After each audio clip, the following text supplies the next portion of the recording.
একটাই দাবি, আমাদের গ্রেফতার করে হয়রানি করা হচ্ছে, তাদের এই গ্রেফতার এবং হয়রানির সঠিক বিচার করতে হবে।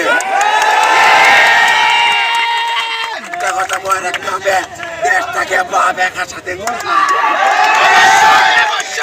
শহীদের বিনিময়ে এই বাংলার জমিন স্বাধীন হয়েছে।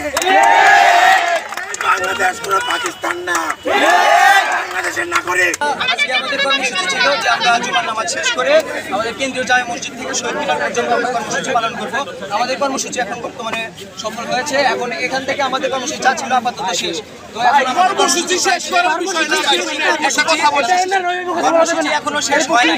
আমাদের 9 দফা দাবি দেওয়া হয়েছে। যতক্ষণ না পর্যন্ত এই 9 দফা দাবি তারা মেনে নিবে সে পর্যন্ত আমরা আন্দোলন করতেই থাকবো। এবং সিরাজগঞ্জের সকল শিক্ষকরা মৃত হয়ে গেছে, তারা